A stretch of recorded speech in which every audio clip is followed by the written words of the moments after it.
Ya, jadi orang Bani Israel berkata, "Ya Musa, lan nu'mina laka." Lan itu artinya tidak akan pernah. Beda sama lah. Lah itu artinya tidak. Kalau lan tidak akan pernah. Never. Lan nu'mina, kami tidak akan pernah beriman laka kepadamu hatta sehingga narallaha, kami melihat Allah jahrotan dengan jelas. Ini kata Bani Israel. Ya. Jadi mereka minta melihat Allah dulu dengan jelas, baru mau beriman. Nggak akan pernah beriman kami. Tuh. Fa akhadhatkumus sa'iqatu wa antum tanzurun, ya. Ketika mereka berkata itu, fa akhadhatkumus sa'iqah, maka kilat menyambar. Ya, mungkin di sana ada yang mengartikan halilintar. Kilat menyambar, wa antum tanzurun, dan engkau melihatnya, engkau menyaksikannya, ya. Nadhara, melihat. Nah, jadi ketika mereka berkata bahwa kami harus lihat Tuhan dengan jelas, ketika disambar oleh kilatan petir begitu, ya, mereka kaget dan mereka meninggal dunia. Dan nggak bisa, Pak, nggak kuat, energi kita itu nggak kuat. Kita nggak usah ngelihat Allah Subhanahu Wa Taala. Musa itu badannya luar biasa kuatnya. Tapi ketika Musa berkata, "Ya Allah, saya ingin melihat Engkau agar keimanan saya bertambah, agar keyakinan saya bertambah, ya Allah." Kata Allah, "Ya Musa, lihatlah gunung-gunung itu." Ketika Allah ingin menampakkan dirinya, gunung-gunung itu hancur. Gunung aja yang kokoh gede nggak kuat, Pak, apalagi kita. Ya. Energi manusia terlalu lemah untuk menerima energi yang begitu besar. Jadi kalau harus dilihat, ini kan lan nu'mina laka hatta narallaha jahroh. Kata-katanya jahroh, jelas. Kami tidak akan pernah beriman kalau nggak ngelihat dengan jelas. Kalau semua yang gaib itu harus dilihat dengan jelas, maka nggak tenang kita hidup di dunia ini, Pak. Coba. Untung sama Allah kita punya penglihatan, diberikan hijab, penghalang. Ya udah, inilah kehidupan dunia kita. Maka kita tidak masuk dalam dunia gaib. Gitu. Ya. Mereka hidup dengan dunianya, kita juga hidup dengan dunia kita. Zaman dulu tuh di TV ada tuh yang ditangkap-tangkepin, masukin botol gitu ya, Pak, ya. Kan ada dulu TV tuh ngajarin begitu tuh, Pak Haji Ilham. Tangkap masukin botol gitu ya. Gimana ceritanya nangkap masukin botol? Gitu. Mereka alamnya gaib. Jadi kalau manusia ini Bani Israel minta bahwa mereka harus melihat dengan keadaan yang nyata, melihat nyata, nggak kuat kita, Pak. Kita nggak kuat. Kalau semua alam gaib Allah buka, kita gabung dengan mereka kehidupannya, waduh, serem, Pak.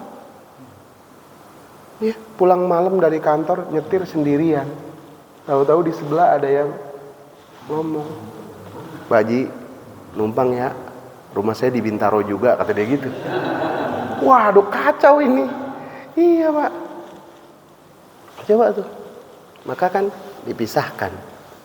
Kata baginda Rasulullah, mereka juga punya kehidupan sebagaimana kita punya kehidupan. Mereka punya keluarga. Mereka berkeluarga sebagaimana kita juga berkeluarga. Kenapa? Karena memang sudah ada MOU. Sudah ada perjanjian antara Allah Subhanahu wa taala dengan iblis di masa lalu. Nenek moyang mereka. Ya Allah, saya boleh hidup sampai yaumil akhir. Boleh, kata Allah. Tuh. Jadi nggak ada ceritanya mereka yang mati itu, nggak ada, Pak. Kenapa Allah izinkan mereka terus hidup sampai yaumil akhir? Kan menarik sebenarnya ini, Pak. Ya, mereka diberikan terus hidup, mereka menggoda kita, ya, menggoda kita dengan cara bisikan-bisikan salah satunya. Ya, agar kitanya menjadi lalai, agar kita kemudian berpaling dan seterusnya. Ya. Tapi hanya bisikin Pak, nongol enggak, ya nongol enggak. Kita lagi buka malam-malam, kita mau bayar etol gitu ya, terus buka terus baru ngetep begini, makasih Pak Haji, bisa kabur kita Pak. Iya kan gitu, saya nungguin tol sini gitu kan, itu ya, maka Allah tutup ya, itu hijabnya, nggak kuat Pak.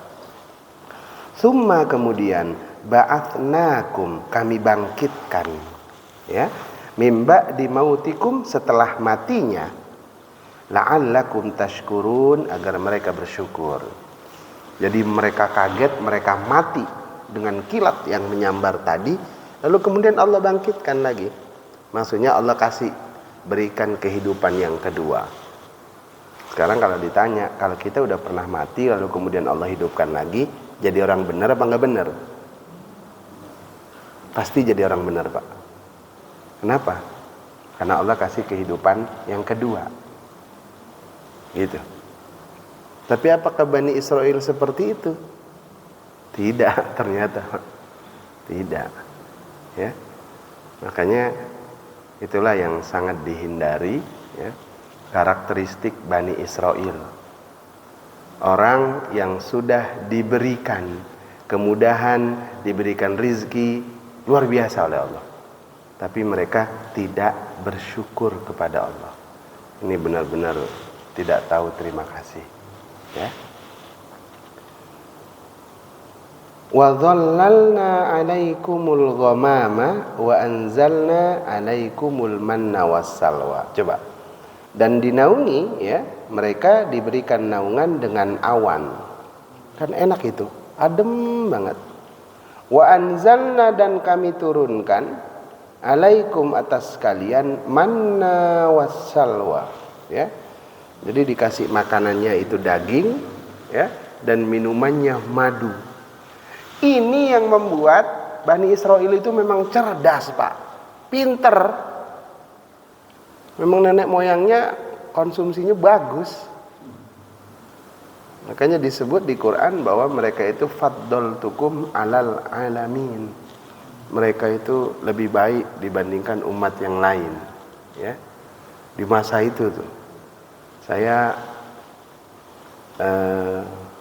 pernah dengar ya, dari Pak mantan Menlu ya, bilang bahwa orang Bani Israel itu sampai hari ini Pak Ustadz, kalau mereka punya uang, itu mereka lebih senangnya beli buku. Itu ternyata salah satu kehebatan dan keunggulan mereka. Senang Pak sama buku, ya, senang sama buku. Kalau kita kan kurang. Kalau nggak memang benar-benar pembaca, kurang. Apalagi hari ini kalau mau baca tinggal download aja di handphone gitu. Jadi memang mereka senangnya baca. Nah, mereka makannya daging, minumnya madu. Terbaik Pak. Sampai hari ini nggak ada yang ngalahin madu tuh, minuman terbaik. Dia tidak hanya minuman yang lezat, tapi juga dia menjadi syifa. Dia menjadi obat. Itu madu, luar biasa. Kulu min thayyibati ma razaqnakum. Nah ini Pak, kulu, makanlah, min thayyibati, dari yang baik-baik, ma razaqnakum, apa-apa rizki yang kami berikan, kum, kepada kalian. Tuh. Jadi ada perintah untuk nyari yang baik-baik Pak. Idza dakhala halalan fa kharaja halalan. Jikalau yang dicari nafkahnya adalah hal-hal yang halal, maka yang keluar perbuatan yang halal. Idza dakhala haraman fa kharaja haraman. Jikalau yang dicari dari hal-hal yang haram, maka yang keluar juga perbuatan yang haram. Gitu. Ya, kita kan nggak mungkin tega bawa uang haram ke dalam rumah kita, gitu, nggak mungkin tega. Ya, walaupun hari ini ada begitu banyak penyimpangan, hal-hal yang sudah menjadi sebuah kebiasaan, ya, itu sudah dianggap biasa, jadi udah tidak bisa membedakan mana yang halal dan mana yang haram. Hati-hati, ya, tidak sedikit, ya, dari orang-orang